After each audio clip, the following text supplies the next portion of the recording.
So hello, so back again. So today I'm here talking with Lynn, who is Lynn Chapman from Brand Photography is your company now. And Lynn asked for, first she asked for another lemon drizzle cake, but I've had enough of making lemon drizzle cakes now, so I asked what the second option was. So today we have a Victoria sponge, but I forgot to put the milk in it, so it might be very dry. So do you want a bit of cake? Yes please. It looks a million times better than anything I could make. I am such a disaster at baking stuff. Well, yeah, I'm see the whole thing of doing this was, well, some will probably work and some will probably not, because I mean I can't even get it out of the flipping thing. Yeah, do another bit. There you go. Thank you very much. I'll do it that way because I've now squished it all over the side of the plate. Thank you. So, happy cake and tea drinking. So we're here today for another little chat about just whatever, about being in business, being in life. And so I said to you about asking a random silly question to begin with. Oh God, it got my brain thinking. It's like, what is the most funniest thing you've seen while you've been doing a funeral? Because funerals are kind of, funerals are very solemn, but you do get some funny things happening at funerals. What is the funniest thing you've ever seen at a funeral? I think the only thing I can really think of was I went to one in COVID in Scotland when the restrictions were really strict. So when you were in the room, all the chairs were like separated. There could only be like a maximum of 16, and everyone was like really separated. So the two older sisters at the back weren't happy about this. So as the service started, the pair of them just moved their chairs a little bit closer together, and then a few minutes later they moved them a little bit closer together, and literally throughout this whole service they just kept moving their chairs closer and closer together until literally at the end they were next to each other. But it was just like, obviously the celebrant or whoever it was who was doing the service at the time didn't really want to say anything, and I'm sure he probably didn't realise to begin with, but we were sort of aware because it was such an empty room. You were very aware of what was going on behind you, so you could just sort of see these little bits of movement. And there were two sort of quite elderly sisters, and they literally, and it was quite funny. I was trying not to laugh while the funeral was going on because we were aware that they were trying to be closer to each other so they could hold each other's hands when they were being upset. Yeah. Oh no, I quite like that. That's nice. It is funny though. I think it would be something my family would do as well if if that happened to us. It would be Yeah, it would definitely be something my family would do. Yeah, it all just seemed a bit of a nonsense, didn't it? I mean, I understand why they did it at the time, but it was very difficult, wasn't it, to go to a funeral and sort of walk into this crematorium and all these few chairs are literally spaced miles apart from each other. So yeah, I attended a funeral in lockdown. It was pretty much that. You had people in their own little bubbles, and then there was like a massive gap before anybody else, and there was only so many allowed. I mean, it was a little tiny church anyway, so there was only so many of us allowed there. And then when we went out to the grave, we were all like, instead of being surrounded by we were all kind of dotted around the graveyard, so we could carry on with the service, but we weren't all next to each other. Yeah, it does seem ridiculous now looking back on it. I know, and it's like when you watch things on television, things that were recorded in COVID time, don't you? Because there's these massive sort of gaps between the people and things. It does seem mad. You can see though, can't you, that they were trying to make it look like they were close together, but they weren't. They were actually really far apart. Yeah, it's funny. So my question to you is, what is the funniest thing about you that people wouldn't know?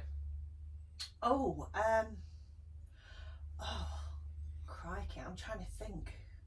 You might not know. So I once ended up naked in a field while having a photo shoot with my horse. Okay, so explain. So I got a lovely friend of mine who's an absolutely amazing equestrian photographer, because I don't photograph horses. I have done, but I don't photograph, and I can't photograph me with my horse. Anyway, this was years ago, and it was my whole old horse, and she was absolutely amazing.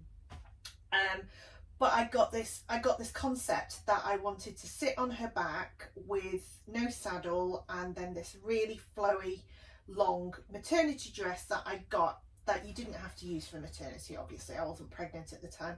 but it was just this long trail of material, and it was a boob tube. So so I got up on the horse, the photographer gave me a leg up, and I got on the horse, and I'm sitting there, and she's fluffing all the dress up and making it look nice, and my horse is just standing there like bored as anything. And I just needed the horse to take one tiny step forward, so I tried to usher her forward, and instead she stepped back onto the material. So I'm like, the boob tube suddenly goes like this. So I've got no bra on underneath the boob tube because I couldn't wear a bra, and I'd only got my pants on. And the dress kind of covered me up in front. So I'm like trying to hold myself with one arm. I'm trying to move her forward, because then she takes another step back on the moment. So the material's coming down even more. And I'm like, no, we need to go on. Well, the photographer was wetting herself laughing at this, just this whole spectacle. So the horse takes another step back. So by this time, the boob tube's off my boobs, and I'm like holding on to, I ended up sliding backwards off the horse and just standing there, and Sean was just wetting herself laughing at the whole thing, and we were like, we'll just abandon that, because that's not, it would have looked great, but I was going to say, but she didn't take photos of you in that. No, I think I'd have been able to just sort of snap she was too busy laughing. She was too busy laughing. Honestly, it was the funniest thing ever. So yeah, it's so nobody's experience on a photo shoot can be worse than mine, and you know, practically ending up naked in a field. And it wasn't like we were alone we were alone in the field, but where I kept the horse at the time near this field was a car garage, so there was lots of men hanging around, which made it 100 times worse. Yeah. So nobody thankfully nobody spotted me, but anybody could have come around the corner at that time and seen me. So yeah, so nobody's experience of a photo shoot can actually be worse. No, that's pretty spectacular, isn't it? Yeah. I thought mine was embarrassing when I had to, so there was a traffic jam on the M25 and we were there for hours, and I needed a wee. So in the end I had to get out the side of the car, around the side, squat and have a wee with all these people around, because I needed a wee. I couldn't not have one. So I've got a story very similar to that. So you know the floods quite a few years ago, it was about 18 years ago, probably it was a bit more than that, because I hadn't had my daughter then, she's 17, so it must have been about 19 years ago. So we had all floods in Chesterfield, and I'd not long moved to Chesterfield, so I didn't know my way around, and I was working on an industrial estate in Chesterfield, and all the rain was happening, and we were told we could leave early, so we left early, and what should have taken me 20 minutes to get home ended up taking 3 hours. And I tried to go a different way, and I ended up on Matlock Road, trying to be clever and find my way home. And I'm sitting there, and I'm like, we're stuck in traffic. We've been stuck in traffic for about an hour, and we'd literally moved 5 paces. And I'm like, I need a wee. What am I going to do? I'm like getting desperate for a wee, and I'm like, traffic will move in a minute. Well, it didn't move, did it? And I saw somebody pull into a driveway in front of me, and I went, I'm going to their house for a wee. And I abandoned the car in the middle of the road. I left my hazards on. I chased after this bloke, and I went, is this your house? He said, yeah. I said, I've been stuck in traffic for 3 hours. I'm really dying for a wee. Can I please use your toilet? Oh my goodness. And he was so amazing that he let me use his toilet. But what was even more funny is a woman who I worked with, who was about 3 cars behind, saw me doing a dash. She thought it was a great idea, so she come running, ended up knocking on the door, and he had 2 strange women using his downstairs loo. But he was brilliant, and we took him a big box of chocolates back about a week later. And a big bottle of wine to say thank you for letting us use your toilet. But yeah, what do you do in those situations? I know. Like, I'm gonna wee myself, and I can't imagine doing it in the car. Well, no, and this was the thing. I mean, it was literally the time had passed, and I needed. There was no houses there on the M25, was there? It was literally, so yes, I just did it. Anyway, by the by. So you are brand photography. So you only now do headshots and corporate kind of photography. Any business photography related. So the personal branding photography, the headshots, and the corporate photography. So when people, when bigger businesses want their whole website photos redoing, or they need team photos or PR photos. Yeah, that's what I do. So I don't do any of the weddings anymore. I haven't done weddings since 2016. So why? So when did you start doing the weddings? Why did you stop doing the weddings? So I started my photography business in 2007, and I went to 2016 doing the weddings.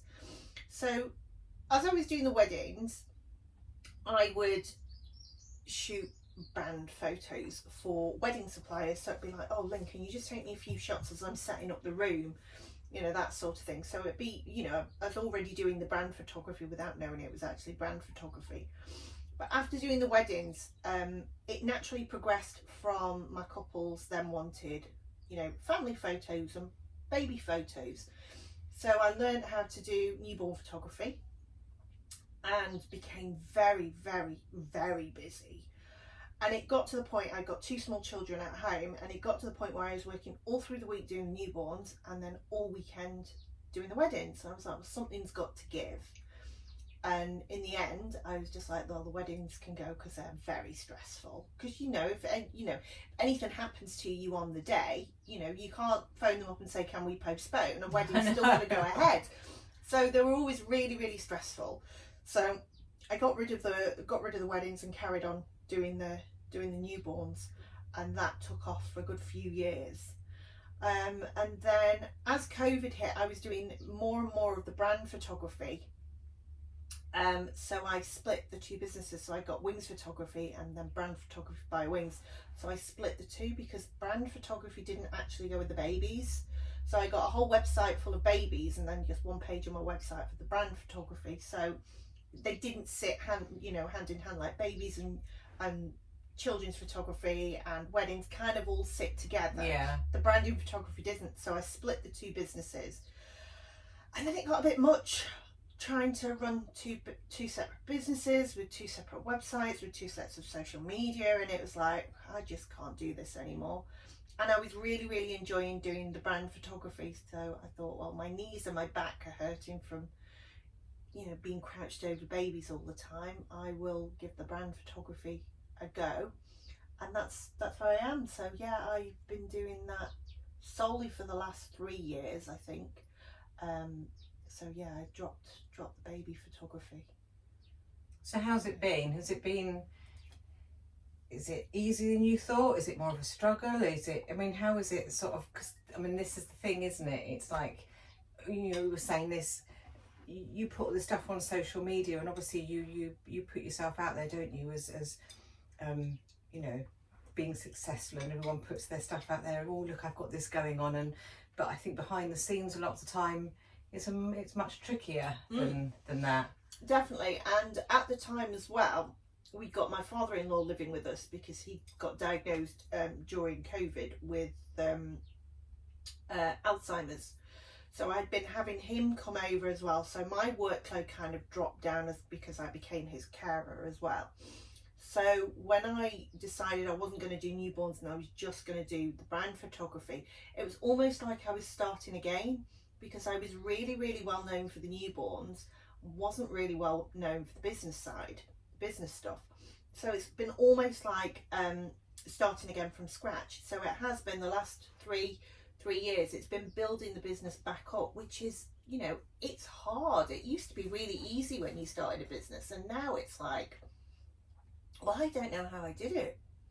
And back then, you know, back when I started business, it was, you know, the only places really you could advertise was leaflets and yellow pages, and there was, you know, social media wasn't a big thing. It wasn't like you advertised or ran your business on social media.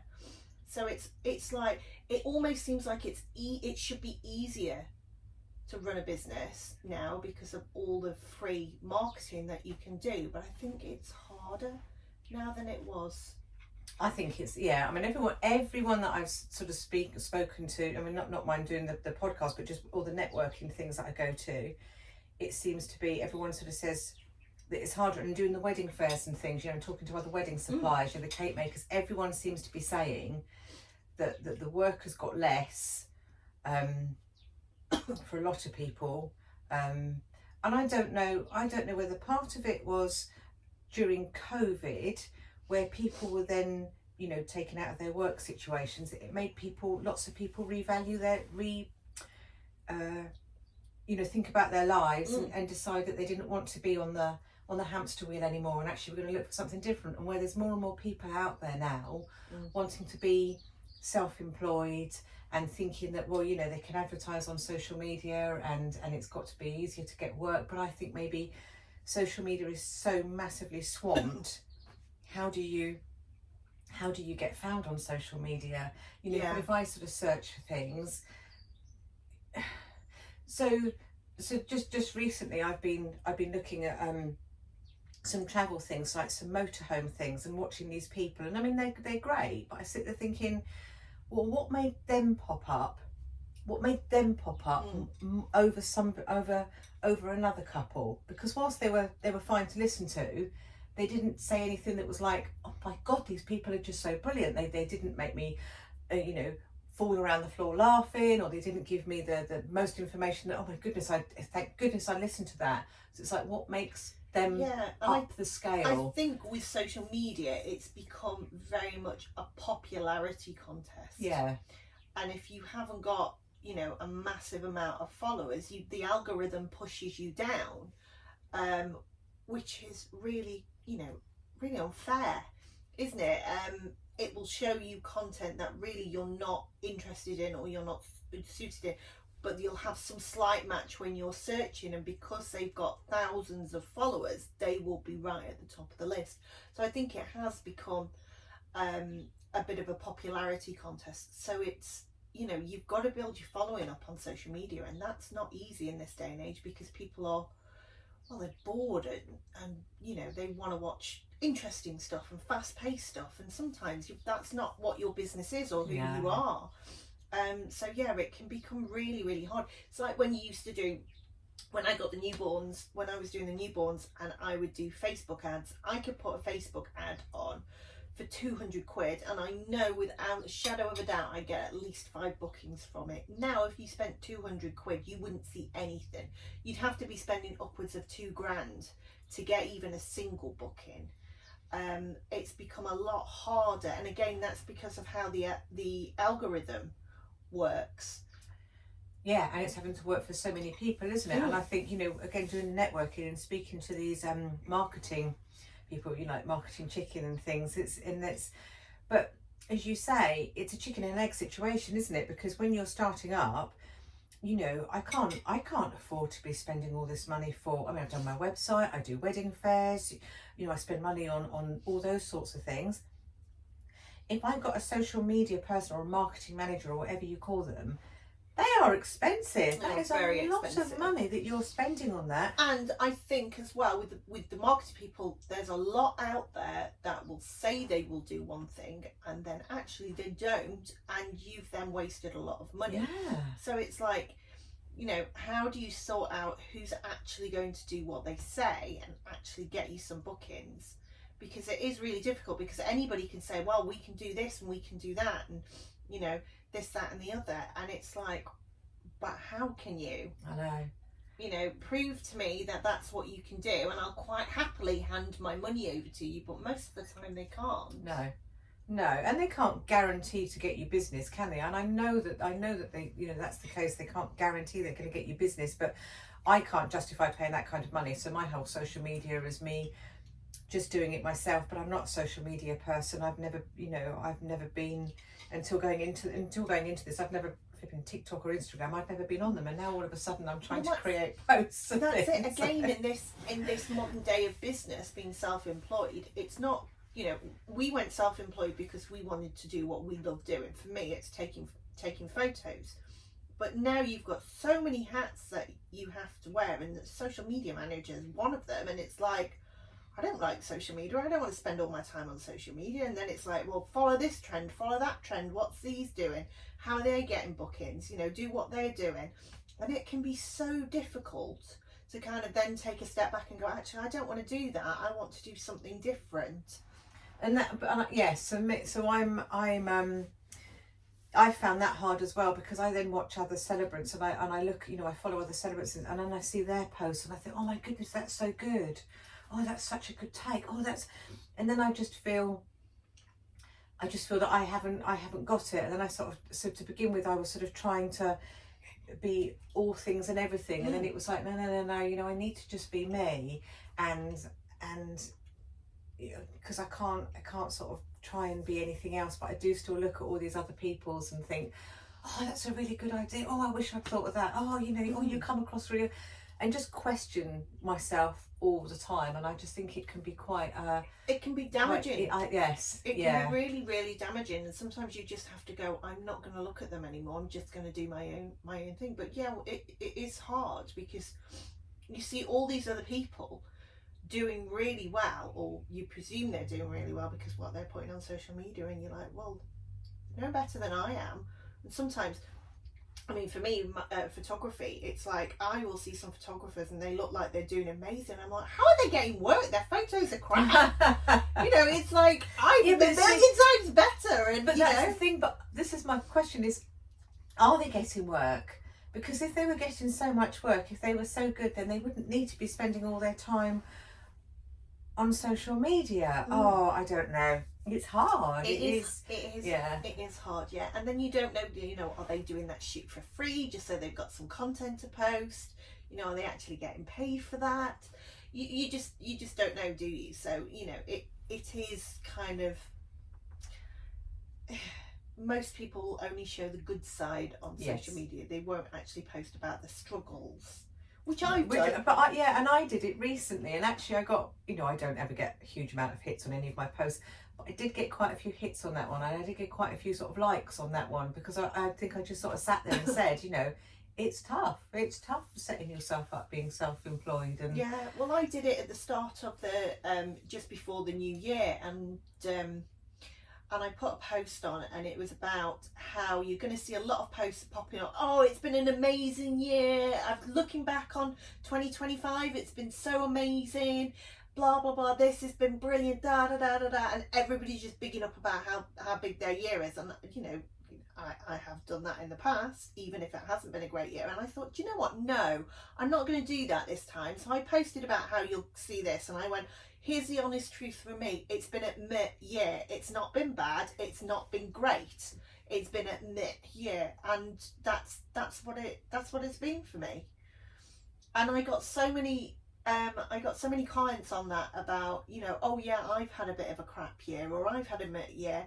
And I think people try and only show the good side, and then it makes other people feel a bit, oh, I'm not having a great year, and that makes you feel a bit crap. But when somebody actually posts, no, really, my year's been a bit crap, or it's been okay, you know, you can really resonate with them more, because you're like, yes, thank you. It's not just me. And this is the whole thing for doing the podcast, because I think it opens up more ability, isn't it, to sort of support each other and help each other. So if that's the case, for someone to say to you, so why was it only a mere year last year, and what did you do? What would be your advice to sort of somebody who also is trying to set up as a photographer and finding it all a little bit meh? You know, what? Because that's the whole thing, isn't it? Saying that everything's all great, but then you're not there to support and be supportive, and then so what would be your? So what I've done with my business this year, I sat down with a lovely lady called Libby Langley, who has she's absolutely amazing. And her new business model, what she does is she basically comes in and helps you sort out your business. I've given it the nickname "Sort Your Shit Out." And that's exactly what she does. So she came in and she was like, right, what do you like doing in your business? So I made a whole list of what I liked doing. She's like, right, what don't you like doing? I think that list was like twice as long. And she's like, stop doing all that. You don't need to do it. There are other ways to market your business. Like, it's like, I'd always been told on social media, you should be commenting on people's posts and trying to build a rapport with them. And I'm like, I can't think of anything worse. You know, I will genuinely comment on people's posts if I've got something, you know, if I've seen something and I want to comment on it. But the fact that you're going on, some people are going on to other people's posts, they're trying to engage them in conversation, then move it over to DMs, and then try and get business out of them. That, to me, it just, and I've tried it, and it does work. It can work, but I was feeling like icky about it. So I put off doing it last year, and that's probably why I'd had a bit of a year. And Libby was like, well, if you don't like doing it, don't fucking do it. So she said, what do you like doing? I love going networking. I love talking to people face to face. I think that's how you build genuine connections. And then when we were looking back at my statistics of where my work was coming from, most of it was coming from networking. Right, okay. So it was like, okay, so my social media, because I always ask people how they've heard about me. And most people would be like, oh, I know you from networking, or I know so-and-so who you went networking with. So it was a referral from networking. So when I was looking back at all my statistics, it was like, well, I need to focus my attention then on doing more networking. So it was sitting down then and discovering what other networkings was in my area. Also expos as well I get, because I really like talking to people. I mean, I'm an introvert really at heart, but I quite like talking to people, like one-on-one, and have a really good chat. And I think they can then get a sense of definitely of you. It was always like that with the wedding fairs as well. I got most of my work through wedding fairs. Yes, I've had 2 funerals from the wedding fairs. I've had 2, yeah. So I've even had portrait bookings from wedding fairs as well, because they've met me at wedding fairs, and that's it. I think that's, you know, you're making that impression on you. And there's so many people now using social media to try and get business. People are getting bored with it. They know all the tricks, they know everything, what's it, and they're like, oh, they're only engaging with me because they want me to buy their thing. So yeah, they've got used to it. So I think building those genuine connections when you're out, you're talking to people, is so much better. It's nicer for me. I feel so much better as well. I don't feel icky. Yeah, no, I think you're right. And I think that social media obviously has a place, doesn't it? And again, I was always told when I started, you know, when I'd done my training and went to the first celebrant convention, and they were talking about social media, and they were saying about the importance of TikTok, you know, especially from a wedding point of view, because that's the kind of demographic that I will be dealing with, is like younger people looking to get married, and they'll all be on TikTok. And they won't be anywhere else, and you'll have to put posts on there all the time, because they won't contact you. The first 5, they'll look at you numerous times. They want to see multiple posts before they'd look at hundreds of people, loads of people's posts, and then decide, and they won't contact you till they're absolutely sure who they want. And it's like, my God, that's but just if you so think tiring. about it, when you stand at a wedding fair, how many couples you actually see at a wedding fair?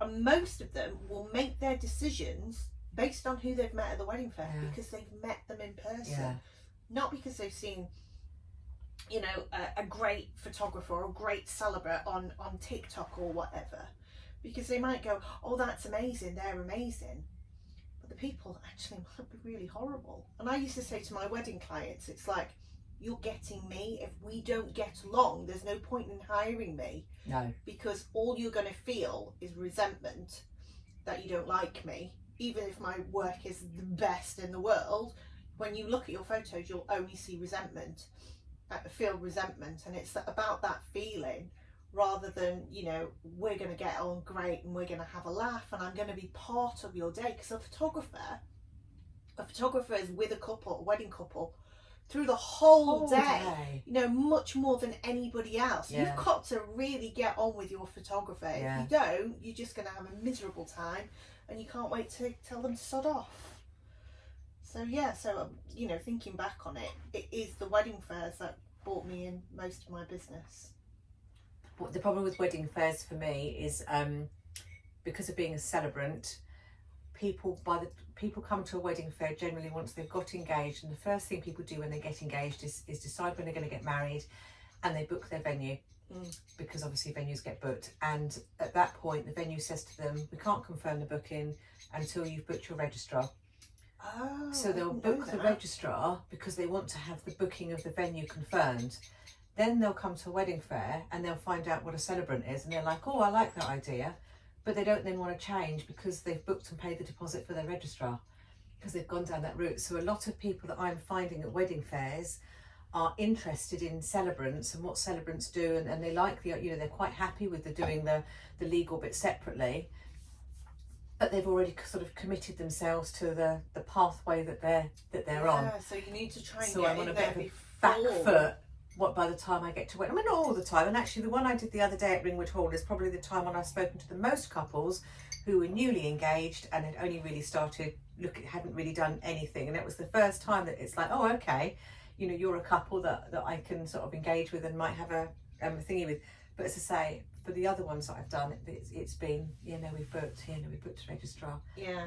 And because again, people still don't really know, a lot of people don't know, you know, what a celebrant does and what the difference is. And again, venues don't explain it. They're businesses. They just want to get the booking. Yeah. They want to get the booking the easiest and quickest way that they can. So the easiest thing is to say book a registrar, because obviously that will always be the thing that most people go for. So yeah, it's really interesting. Obviously we've talked a lot about marketing, really, haven't we? But I think that's just such a big part of being self-employed, isn't it? It's a massive part of your business, isn't it? And you've got to market yourself, otherwise, you know, nobody's going to find you. It's like you're sitting up here running your business, going, oh yeah, I know. I'm over here, and it's like nobody can see you because you're tucked away, you know, behind your house, and you're just like, I'm here, come and book me. This is why I thought I'd try the podcast, because I thought it was something a little bit different that, as I say, might help others as well, because any sort of traction that you can get with anything was sort of a, so if say your daughter in a couple of years time sort of turned around and decided that she wanted to do something self-employed, or not just anybody, what would be your I've encouraged both of my kids that they should be self-employed. I think in the way the world is at the moment, it makes no sense working for somebody else. It really doesn't. My dad was self-employed. My mum retired really early because she got rheumatoid arthritis. She's a florist by trade, but she couldn't carry on because of her hands. So my dad was self-employed. And I've said to my kids, it's the only way really that you can get on, unless you're going to go for a career that's going to lead to such good progression, then, you know, you're never going to have enough money to do anything in life. And the only way you can do that is by running your own business. So I've tried to encourage both of mine to, that's the way that they should be thinking ahead. So my daughter is an amazing artist. She's coming up to 18, and she's an amazing artist, but she loves doing it for herself. So we've tried to do it as a bit of a business. I set her up on Instagram with stuff. She was doing pet portraits, which she is amazing at, and then she just turned around and went, oh, I don't want to do it. I don't want to do it. So I'm hoping she'll pick that up later in life. My son, he's not sure what he wants to do at the minute. He's 14. He'll be 14 next week. And at the moment he likes watches. He likes messing around with watches, taking them apart. So maybe you could do something with that, because that's a whole different trade that's kind of dying out at the minute. Yeah, I've said go into a trade, you know, plumbing, electrician, something like that, because there'll always be those type of jobs needed. Yeah. So yeah, that's what I've told my kids, that they should be aiming to have their own businesses or start. And if you've got if you've got then a nugget of something that you would give them to say, you know, like a really important take home sort of thing about being a self-employed person, that's a really good take home of, you know, making it something that you've learned. Yeah, you've got to love what you do. If you don't, there's no point in doing it. There's no point in doing it. If you don't absolutely love what you do and you want to do that as a business, then you're just going to resent it. It's going to be something that you've got to do to earn money, rather than something you love and you earn money from. Yeah. I think that's really good. I think that's a really good sort of thing to say. You've got to love what you do, and I think you're absolutely right. You've got to have a passion about it, haven't you? Brilliant. Yeah, it's good. Thank you very much.